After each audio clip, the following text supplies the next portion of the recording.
Abra sua Bíblia no Evangelho de João, João capítulo 7, Evangelho de Jesus, segundo o apóstolo João, capítulo 7, nós vamos ler o verso 37, o verso 38 e o verso 39. Evangelho de Jesus, segundo João, capítulo 7. Acendam a luz, por favor.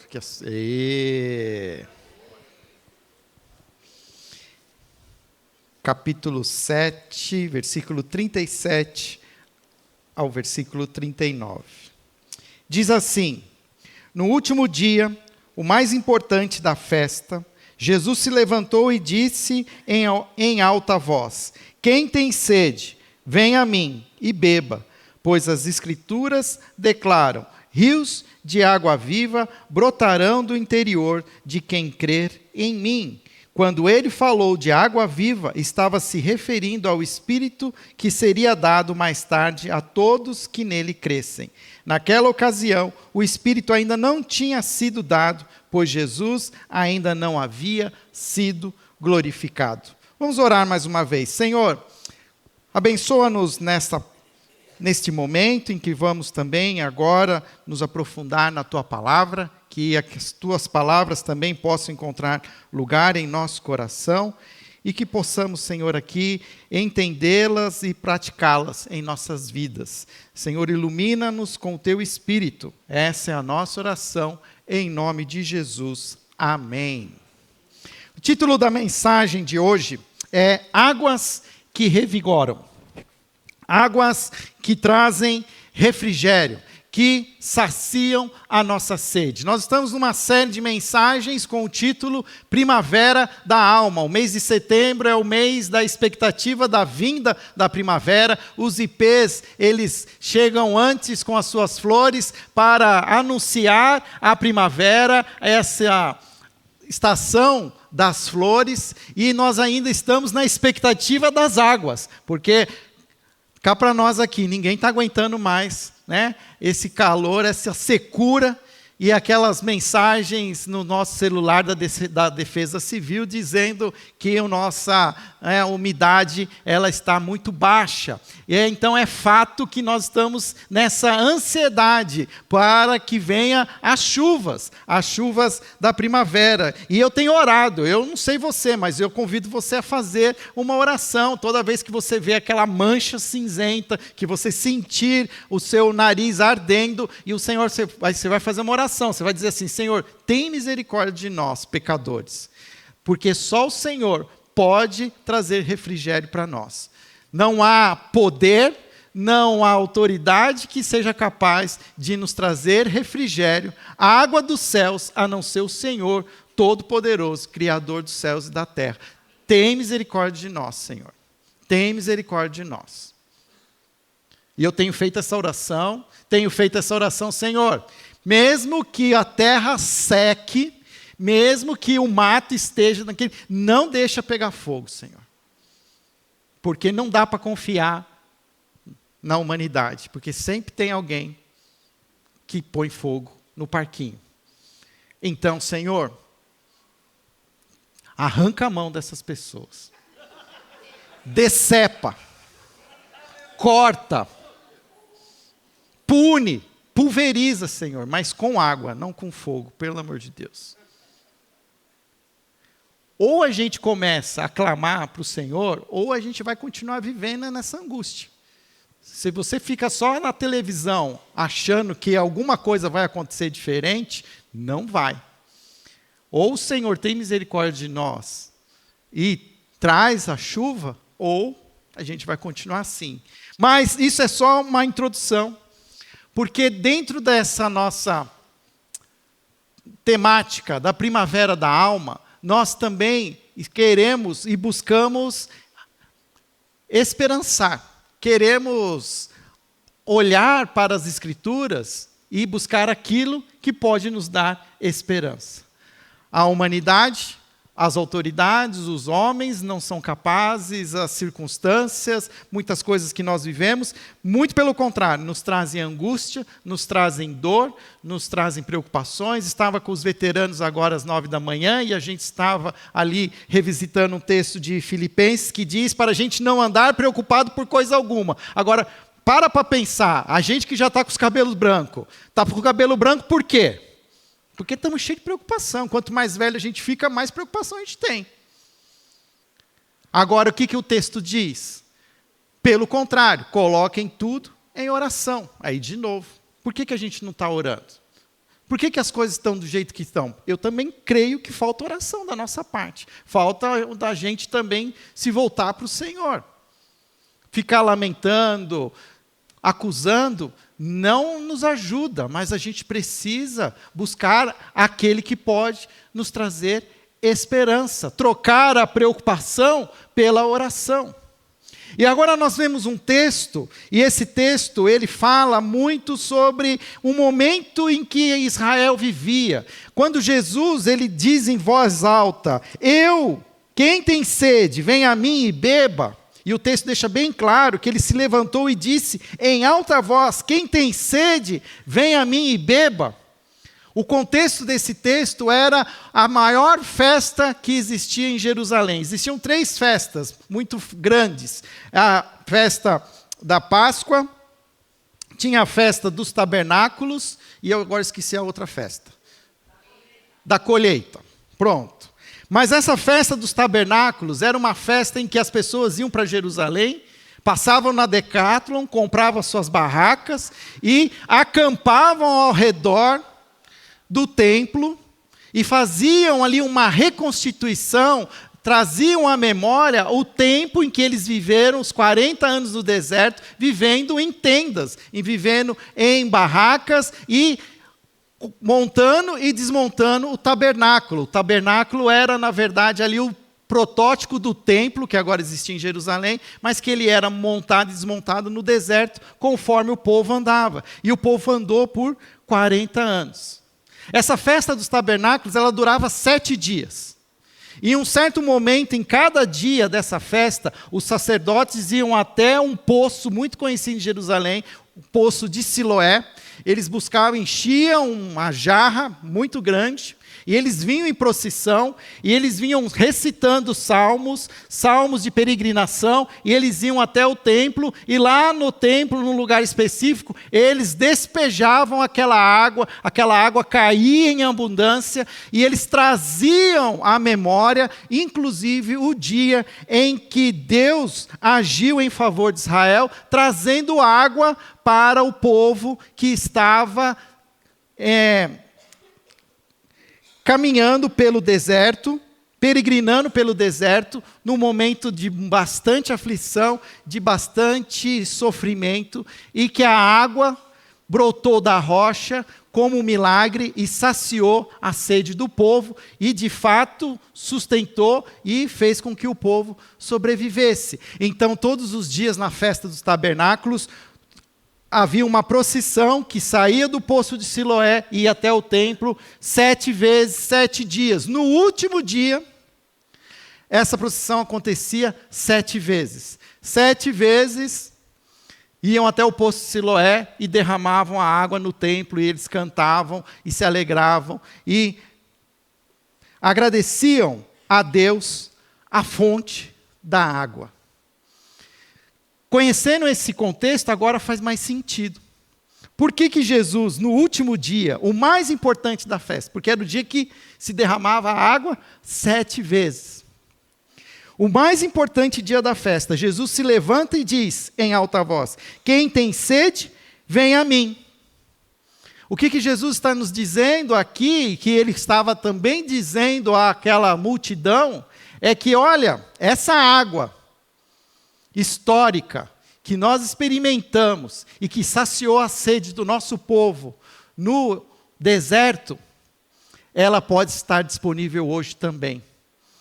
E numa nova rocha, na minha própria essência, na minha própria vida, pois eu sou o Cristo, o Filho de Deus. E ele continua dizendo, pois as Escrituras declaram, rios de água viva brotarão. Olha lá, isso tem tudo a ver, alusão com o Velho Testamento. Brotarão do interior de quem crer em mim, água viva. Quando ele falou de água viva, ele estava se referindo ao Espírito, que seria dado mais tarde, para aqueles que nele crescem. E Jesus já estava, inclusive, revelando a terceira pessoa da Trindade, ali o Espírito Santo, que ainda seria revelado futuramente no dia de Pentecostes. Havia se passado muitos anos, desde que o povo havia saciado a sua sede no deserto. Agora, na verdade, Israel já vivia um outro contexto na época de Jesus. Milhares de anos já haviam passado e, de novo, Israel estava oprimido. De novo, Israel estava angustiado. De novo, Israel estava, assim, se sentindo sem saída. Na verdade, agora eles não estavam mais caminhando pelo deserto, mas eles estavam hoje sobre o domínio de um império romano, o império mais poderoso naquela época. Havia ali toda uma opressão de Roma, dominando, cobrando pesados impostos, gerando medo, gerando insegurança. Mas também havia ali um movimento religioso cada vez mais forte entre os judeus, de líderes que se preocupavam em manter o seu poder e a tradição, mesmo sendo, de alguma maneira, ali dominados por Roma. Havia sempre uma troca de favores, uma maneira de se manter ali um poder, nem que fosse o poder religioso, e é sabido que Roma abriu uma exceção para que os judeus continuassem festejando e celebrando os seus ritos. Nenhum outro povo oprimido por Roma teve as mesmas privilégios. E olha, você pode ser crente, quando você quiser. Pode falar, Deus era bom, né? Cuidou do povo judeu. Eu também acho. Mas eu também acho, que aqueles líderes judeus, eles bancaram isso. Eles botaram muito dinheiro para que Roma deixasse que isso acontecesse. Sabe, às vezes a gente não sabe exatamente tudo aquilo que acontece. A gente tem, às vezes, só a ponta do iceberg. A gente não sabe tudo aquilo que acontece nos bastidores do poder, nos bastidores da política. Volta e meia a gente ouve alguma coisa, alguém fala, aí alguém diz que é fake news, que é teoria da conspiração, mas o fato é que existe muita coisa obscura. Existem muitas agendas que não são reveladas, e que nós, pobres mortais, sofremos e somos subjugados por impérios, por domínios, por pessoas poderosas que oprimem, e que de alguma maneira mantêm um status quo, porque alguém está ganhando com isso, não é possível. E muda-se governo, troca-se governo, e nós estamos sempre falando a mesma coisa. Verdade ou mentira? Eu já tenho 52 anos. Eu nasci na época do regime militar. E sempre falaram assim, que o Brasil era o futuro. Eu não vi esse futuro acontecer ainda. Já foi até pior em inflação. Mas continua tendo inflação, o dólar sempre valeu mais que o real. E sempre teve corrupção, sempre teve maldade, sempre teve domínio dos injustos sobre os justos. As coisas continuam acontecendo. E aquilo que acontece lá em Jerusalém acontece hoje. Há um povo sedento, nós estamos sedentos, nós estamos na ansiedade de que alguma coisa aconteça, de que venha alguém e que acabe com tudo, e a gente às vezes confia em humanos, confia em pessoas, confia em poderes, mas elas de fato não trazem a promessa que nós queremos, e a gente continua aqui, vivendo as nossas vidas, pobres mortais, e continuamos vivendo e ficamos sempre na expectativa. Jerusalém também tinha expectativas. Jerusalém tinha expectativas e desejava e ficava ansioso para que a sede do povo de Israel fosse suprida. E Jesus vem e faz essa forte declaração. E essa declaração, ela tem uma verdade que nós precisamos entender, é que sim, existe uma sede. Todos nós temos uma sede. Talvez as nossas sedes possam ter tamanhos diferentes, possam ter até focos diferentes, mas nós sentimos sede. Nós não estamos satisfeitos. Nós sempre estamos à expectativa de que algo pode acontecer, de que há um caminho que nós podemos escolher, que vai satisfazer, que vai nos saciar. Mas quando Jesus ele está falando sobre isso, e ele está falando sobre essa sede, a gente precisa entender um pouco mais essa sede. E o fato é que, como eu falei, a minha tradição histórica, protestante, eu nasci numa tradição em que a gente dizia assim, tem um buraco na sua alma do tamanho de um Deus. E você precisa chamar Deus para ocupar esse buraco na sua alma. E o dia que você fizer isso, você será saciado, você não terá mais sede, a sua vida vai ser uma outra vida, as coisas vão melhorar e tudo será diferente. Começou bem, mas o fato é que as coisas às vezes não mudam como a gente acha que deveriam mudar. Por mais que a gente entenda o Evangelho, busque essa conversão, que é sair de um propósito e agora se convergir para um propósito maior, um propósito eterno, seguindo a Jesus, eu ainda continuo tendo sede, eu ainda continuo tendo fome, eu ainda continuo insatisfeito, eu continuo pecando, eu continuo ainda, enfiando os pés pelas mãos. Quando menos espero, as coisas desandam, eu me iro, perco o controle. Não bato nos meus filhos, mas bato nos pets. Tadinho, né? Não. Mas a gente fica... E aí, o que aconteceu? E aquela conversão? E aquela conversão? Então eu não estou convertido. Eu só assimilei uma cultura, assimilei ali uma tradição histórica e... Porque, falar a verdade, versículo eu sei pra caramba. Eu sei tudo que Deus quer que faça, que Ele não quer que não faça. Mas eu continuo tendo sede. Eu continuo angustiado. Eu tenho que tomar remédio para pressão, porque a pressão aumenta conforme eu vou ficando nervoso. Eu tenho que tomar remédio para apaziguar o estômago, porque não aguento de gastrite nervosa. Aí agora eu vou no médico, o médico fala assim que eu estou com um pouquinho de colesterol e que agora eu tenho que tomar remédio para o colesterol. Parece que a vida está piorando em vez de melhorar. Parece que a coisa, em vez de prosperar, parece que aquilo que eu falei, a envelhecência, ela vem de uma maneira impiedosa.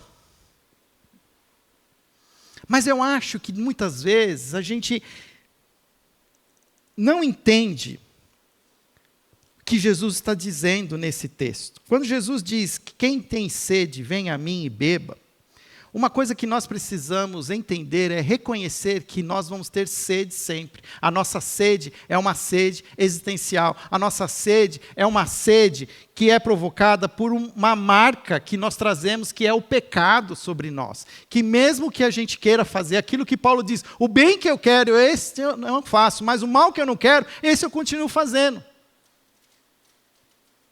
Maldito o homem que sou. E que a gente tem essa sede, essa busca por uma estabilidade, por um equilíbrio, por uma paz, por esse shalom que a gente tanto repete, mas a gente não é capaz de experimentar. Porque o que Jesus quer nos mostrar, e eu quero aqui hoje entender junto com você, é que talvez a gente não está entendendo a perspectiva espiritual dessa água que Jesus está nos oferecendo. Enquanto nós estamos vivos nesse mundo, nós vamos conviver ainda com a dinâmica da fome e da sede, que só será saciada depois da ressurreição. O que eu acho que muitas vezes acontece, a gente entende que a conversão é o resultado final. Que a conversão resolve todos os problemas. A conversão é só o primeiro passo. Mas que vai ser, de alguma maneira, as coisas todas voltar para o seu lugar na ressurreição, na eternidade. A palavra de Deus diz que a própria natureza, ela anseia pela restauração dos filhos de Deus, para que eles, na sua glorificação, restaurem a própria natureza, que hoje geme, e nós gememos. E agora aqui para mim, uma pergunta. Eu tenho quase certeza que se tivesse um remédio que solucionasse a fome, agora estou falando de fome física. Fala assim, ó, você pode tomar esse remédio, de manhã você acorda, e você toma, né, você não vai precisar mais tomar colesterol, não vai precisar mais tomar remédio de pressão, é só esse remédio aqui, um remédio desse, você vai ficar sem fome, você não vai precisar comer mais nada. Você ia tomar? Aí você vem para o culto e tem essa feijoada aqui. Aí você fala assim, não, eu não tenho mais, não vai ter mais o prazer de comer a feijoada. Não vai ter mais o prazer de beber uma bebida aí, pode escolher a sua bebida favorita, né, fora o íntimo. Você não vai mais tomar aquele sorvete delicioso. Na verdade, a gente precisa disso. A gente precisa disso. A fome, a sede, reconhecer essa sede é reconhecer que a gente tem essa necessidade, que a gente vive com essa necessidade e ela é precisa. Se você lembrar lá do Antigo Testamento, quando diz que eles estavam lá no deserto e eles caminhavam lá, Deus também podia ter dado para eles um maná poderoso, que eles comiam uma vez e pronto. Ó, até que vocês não cheguem lá em Canaã, não precisa se preocupar porque esse maná aqui, ele é o maná dos vingadores, né? Quem come dele não sente mais sede, mais fome nem sede. Não, o que acontecia? O maná vinha todo dia, com exceção da sexta-feira, que vinha 2 porções, que era para no sábado você não precisar ir buscá-lo, né? Você já guardava ele na sua cabana e você se alimentava, ou seja, era todo dia. Quando Jesus nos ensina a oração do Pai Nosso, Ele diz o quê? O pão nosso de cada dia. Ou seja, existe uma necessidade diária, existe uma sede diária, existe uma fome diária. E que a gente precisa admitir que ela existe. Agora, o que acontece? O problema é que a gente, no nosso pecado, a gente busca outras fontes. Olha o que Lamentações, olha que curioso, né? Tem um texto na Bíblia que chama Lamentações. Né? Não é um texto chamado Júbilos de Louvor. Né? Ó, fica a dica aí para você pensar sobre a sua vida. Diz lá, graças ao grande amor do Senhor, é que nós não somos consumidos, pois as suas misericórdias são inesgotáveis, renovam-se uma vez por semana, todo primeiro domingo do mês que tem ceia. Cada manhã, grande é a sua fidelidade. Digo a mim mesmo, a minha porção é o Senhor, portanto nele porei a minha esperança. Então, quando a gente vê Jesus dizendo, quem tem sede, vem a mim e beba, eu tenho que beber dessa água todo dia. Vamos falar juntos? Tem que beber dessa água? Todo dia. Nós estamos bebendo dessa água hoje. Você aqui hoje está como comunidade, mas amanhã, segunda-feira, você precisa beber essa água. Você não acha que essa água que você está bebendo aqui hoje vai durar até amanhã, porque essa mensagenzinha aqui é bem mequetrefe. Porque você precisa, na verdade, da fonte. Você precisa ir na fonte. E o que Jesus está dizendo é que se vem a mim, olha lá, vem a mim e beba. Agora, o que a gente faz? A gente vai no YouTube, a gente vai na Netflix, a gente vai no bar, a gente vai, No Jardim Tatinga. O que mais? Hã? Academia. Fala mais. Fala, Senhor. Hã? TikTok. Vai no Allianz, né? Tá bom. Mas percebe que e o que a gente vai fazer lá, nesses lugares? De alguma maneira, saciar uma sede, uma fome, uma necessidade. Só que nós estamos indo buscar algo espiritual em fontes terrenas, que não saciam, não trazem esse alívio. Por isso nós precisamos entender, aprender a beber da fonte verdadeira. Que Jesus é essa fonte. E como é que a gente faz isso? É fazendo, é aprendendo, é lidando, e a gente vai. Eu tenho feito um discipulado com um grupo de homens, e eu tenho dito para eles uma coisa que, para mim, é a maior verdade, que me deu a melhor paz do mundo. Eles dizem assim, é tentativa e erro. Não tem como fazer sem muitas vezes se frustrar, sem muitas vezes ficar desanimado. Não é uma coisa que você acerta de uma vez, mas é tentativa e erro, porque você vai, hoje você está aqui, você está bebendo da fonte, da água, você está ouvindo de Jesus, você está se alimentando, você está quase falando em línguas, entrando em um êxtase espiritual, mas amanhã, primeiro e-mail que vem atravessado, o primeiro bom dia de alguém lá que traz uma má notícia para você, cadê a água? E aí a gente precisa saber onde está essa água e buscá-la. Hoje foi curioso que, conversando com os veteranos, uma irmãzinha querida falou assim, eu vou no banheiro orar, lá é o meu lugar de oração. Sabe que eu entendo isso? Eu entendo assim, é a fonte da água, que Jesus está lá e ela vai lá. Porque está tudo acontecendo, está tudo funcionando de uma maneira que não devia funcionar. Então para tudo, e vai lá. Entra no seu quarto, fecha a porta, e o seu pai que te vê em secreto, te acolherá, te ouvirá. Agora a gente faz isso? Não faz. Por quê? A nossa agenda é muito cheia, a gente já acorda atrasado. A gente gasta tempo com muita coisa. E a gente precisa aprender a beber da fonte verdadeira. Jeremias 2, 12, 13, é um texto também muito forte. Ele diz assim, espantem-se diante disso, ó céus, fiquem horrorizados e abismados, diz o Senhor. O meu povo cometeu 2 crimes, eles me abandonaram, a mim, a fonte da água viva, olha, aqui ainda era Jeremias, era a promessa antiga, não tinha nem se revelado ainda Jesus. E cavaram as suas próprias cisternas rachadas, que não retêm água. Cometeram 2 crimes, abandonaram a fonte da água viva e criaram fontes particulares. Quem já teve a oportunidade de ver, por exemplo, a realidade dura do semiárido do Nordeste, muitas casas têm lá uma cisterna, que é para juntar a água da chuva, aquela miséria que às vezes vem de água, não sei o quê, mas tentar acumular o máximo que pode para tentar ter o máximo de água possível. E nem necessariamente é uma água pura, muitas vezes é uma água cheia de impurezas, que requerem tratamento. E eu e você, a gente tenta sobreviver com essas cisternas. Diante de tudo isso que a gente vive, de tantas complexidades que a nossa vida tem trazido para os nossos dias, a gente está tentando viver com uma cisterninha, sem vergonha. Não vai funcionar. A gente não vai dar conta. E nós precisamos aprender a entender. Conversão, queridos, é adquirir conhecimento. Conversão significa que agora eu conheço a fonte.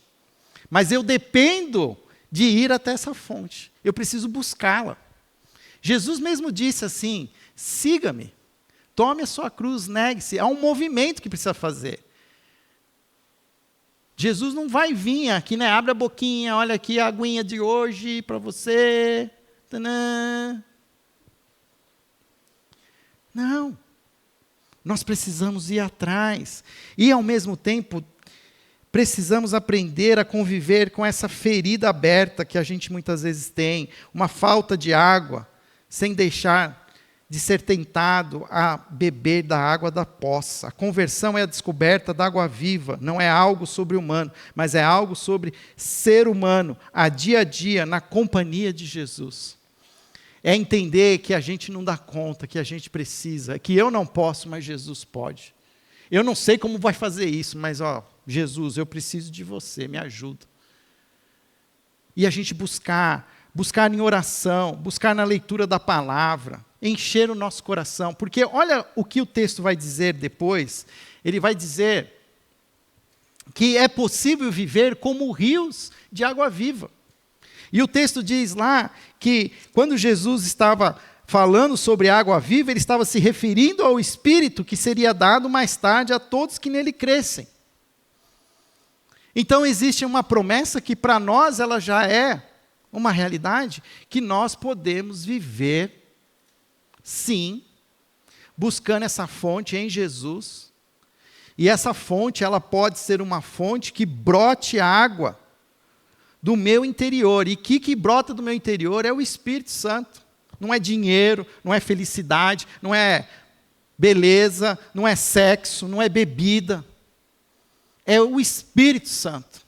É viver diante das circunstâncias cheio do Espírito Santo. Posso ouvir um aleluia? Precisamos nos encher do Espírito Santo.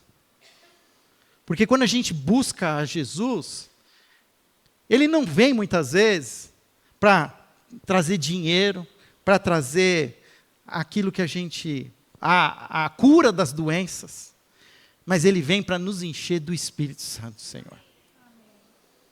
Porque a gente precisa, só vamos sobreviver diante das circunstâncias se nós formos cheios do Espírito Santo.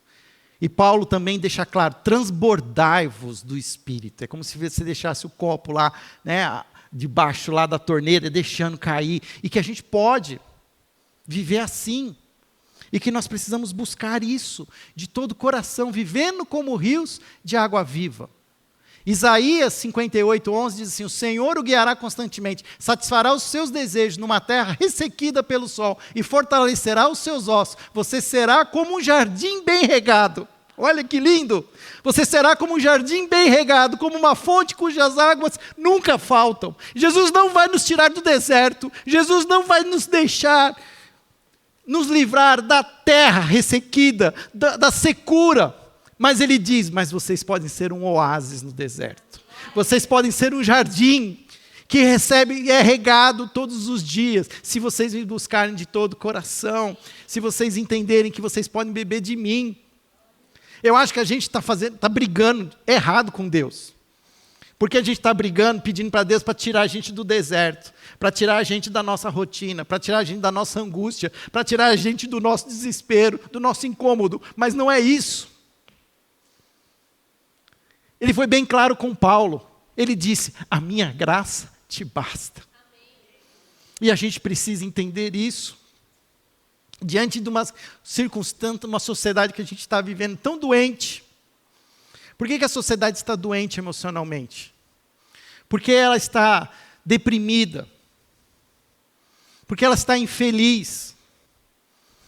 Porque ela sabe que ela não está adequada, ela não consegue, mas ela fica tentando ansiosamente uma fuga, um escape. Mas isso não vai acontecer. E nós precisamos sossegar a nossa alma. Quem crê em Jesus não apenas bebe, mas se torna um canal, do seu interior fluirão rios de água viva. A conversão, ela é a descoberta dessa água viva, que ela existe, está disponível e nos transforma em testemunhas, em testemunhas vivas. E para nós irmos para uma conclusão, precisamos adquirir uma perspectiva espiritual sem deixar a perspectiva terrena. Enquanto vivos neste mundo, vamos conviver com a dinâmica da fome e da sede, que só serão saciadas depois da ressurreição. A conversão não é um encontro com Jesus que vai solucionar todos os problemas da nossa vida, de uma vez para todos, mas vai saciar a nossa sede hoje, vai nos permitir viver hoje. Não é por acaso que o programa Celebrando a Recuperação, Alcoólicos Anônimos, ele diz, só por hoje, basta cada dia o seu mal, só por hoje. Não andeis ansiosos, não se preocupe com aquilo que a gente não tem controle. Também aqui nós não vamos ser também irresponsáveis, que nós vamos jogar tudo para a altura e deixar, deixa a vida me levar. Mas diante de todas as circunstâncias, daquilo que a gente pode fazer, a gente vai fazer. Mas o que a gente não tem controle, controlado está, em nome de Jesus. Por isso hoje, se você sente um peso de ansiedade, sente um peso de solidão, desespero, escute a voz de Jesus. Se alguém tem sede, venha a mim e beba. As nossas vidas emocionais e espirituais, elas nunca serão isentas de problemas, mas a descoberta de que existe uma água viva que sustenta, que nos ensina a ser humanos que vivem com fé, esperança e amor. E isso é renovar a esperança. Isso é entender que existem fontes para hoje, que existem um suprimento para mim agora. E que eu preciso confiar, que eu preciso entregar. E é um exercício diário, um exercício que eu faço todos os dias. E eu quero convidar você a fechar os seus olhos. Eu quero convidar você a se colocar diante do Senhor. E que você possa, hoje, reconhecer que você tem sede. Reconhecer que você tem fome. Seja essa uma sede de paz, de sentido, de esperança. Confesse que muitas vezes você tem buscado saciar essa sede em fontes que não preenche, mas que hoje você quer voltar de coração para a única fonte verdadeira. Permita que Jesus enche o seu coração com a fonte da água viva, com o seu espírito, para que o seu interior fluam rios de água viva. Senhor, dá-nos força para viver um dia de cada vez, sabendo que a tua misericórdia se renova todas as manhãs, que o pão nosso de cada dia o Senhor nos dá hoje, e que hoje, Senhor, só por hoje eu possa beber da tua fonte, mas que amanhã eu também me discipline, mude a minha rotina, para também continuar te buscando, me alimentando de ti. Ilumina, Pai, o meu espírito, para que eu também possa compreender quais são esses poços de água suja que eu continuo buscando, sejam eles pessoas, sejam eles lugares, sejam eles situações. Dai-me, Senhor, a coragem para negar essas fontes de água e viver só da tua fonte de água viva. Faz de mim um jardim, Senhor. Faz de mim o teu querer.